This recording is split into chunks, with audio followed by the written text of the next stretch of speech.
Bismillahirrahmanirrahim.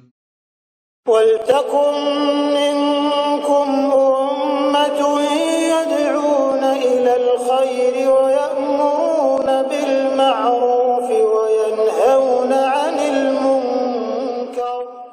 Assalamualaikum warahmatullahi wabarakatuh. Doa kita 17 kali Pak, yang tertinggi. Tidak ada lagi doa di atasnya. 17 kali kita menghadap kepada Allah minimal. Yang kita minta itu yakni doa yang paling istimewa. Doa supaya dapat hidayah, istiqomah dalam hidayah, dan tetap kita terus dalam panduan Allah yang bernama hidayah, dengan kita mengucapkan ihdinas siratal mustaqim. Ya Allah, pandulah hidup kami, bimbing hidup kami, beri kami bimbingan, beri kami hidayah. Quran di surah Al-Fatihah ini tidak sah salat kita Pak. Biar Bapak baca 30 juz, kalau tidak baca surah ini, tidak sah salat kita. Kebutuhan tentang hidayah merupakan doa tertinggi. Tidak ada lagi doa di atasnya Pak. Saking pentingnya doa ini, Allah simpang ketika kita menghadap kepada Allah terus menerus 17 kali, itu belum terhitung sunnah-sunnahnya. Maka betapa cerdasnya dulu yang memberikan nama masjid ini Pak, Nurul Hidayah. Dalam menyikapi hidayah, paling tidak dua kelompok manusia. Ada orang yang disebut dengan muhtadi, orang yang menerima hidayah, mengikuti hidayah. Dan ada orang yang disebut dengan menolak hidayah, namanya mudil, orang sesat. Yang oleh Quran sebutkan ihdinas siratal mustaqim, ya Allah bimbinglah kami ke jalanmu yang al-mustaqim. Mana itu?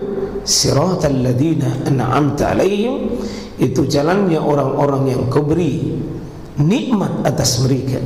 Nikmat apa? Nikmat al-iman, nikmat al-islam, nikmat al-Quran, nikmat di atas sunnah. Itu yang mustaqim, itulah yang dapat hidayah. Allah menyebutkan dua golongan di belakangnya yang menolak hidayah dengan dirinci.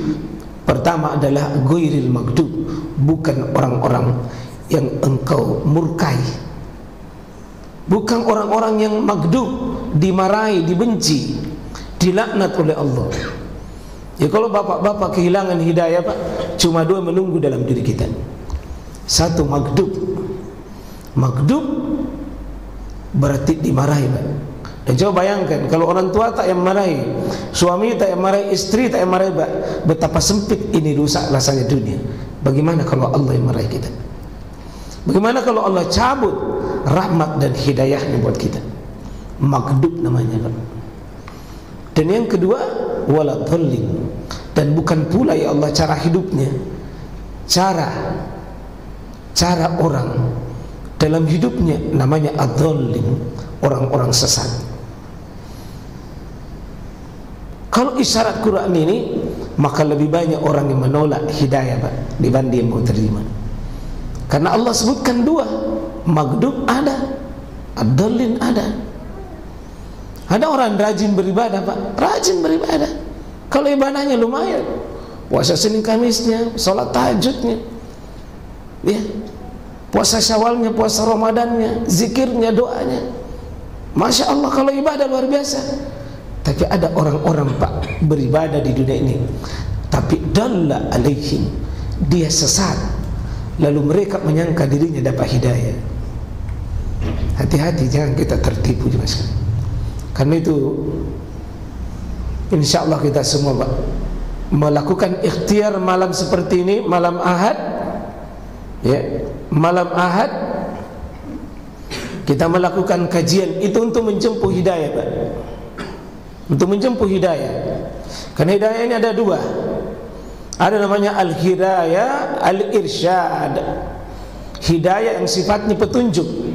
Seperti ilmu kajian begini Pak, pemahaman itu, informasi itu namanya hidayah irsyad. Irsyad namanya Pak, petunjuk, bimbingan.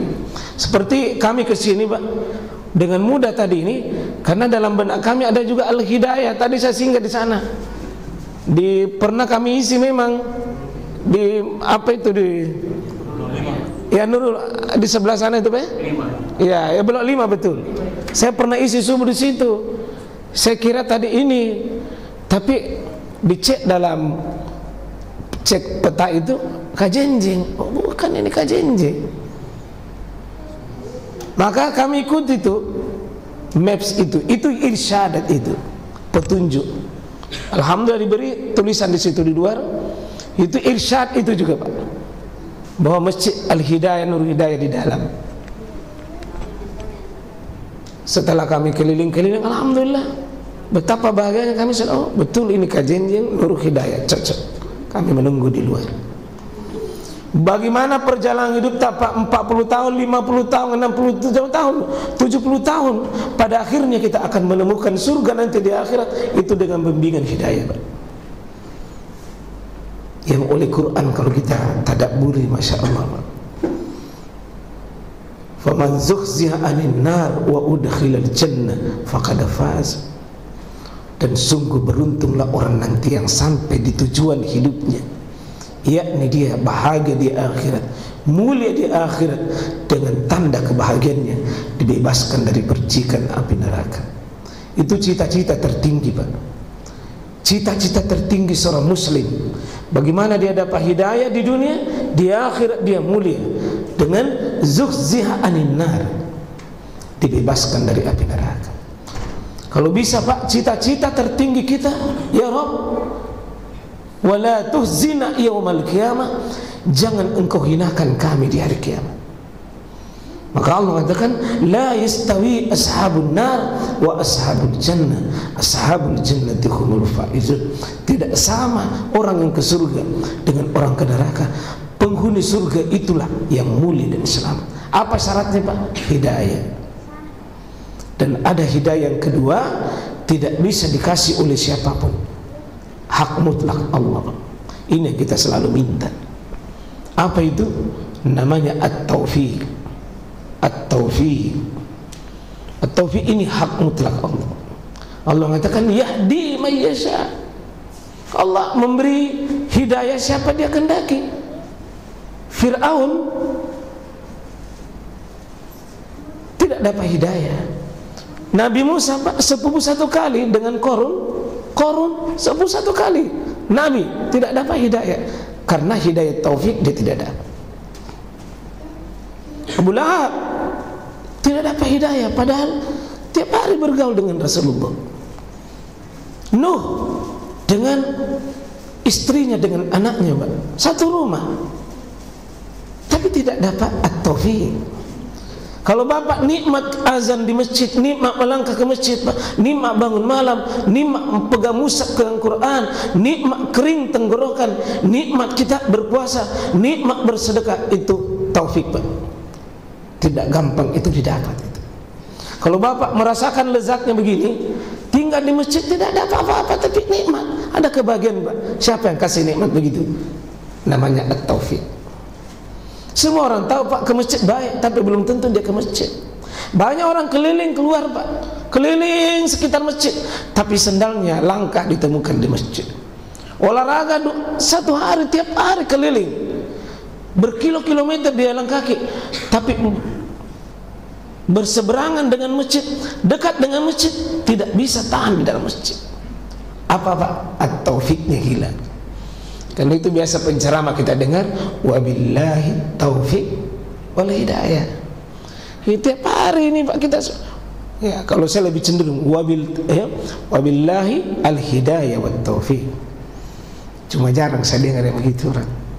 Saya senang itu kalau, karena tidak ada ini kan cuma istilah ulama saja dan boleh saja dibalik Pak.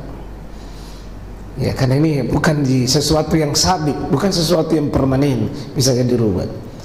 Cuma sering kita dengar wabillahi taufik wal hidayah. Kalau saya wabillahi al hidayah wat taufik.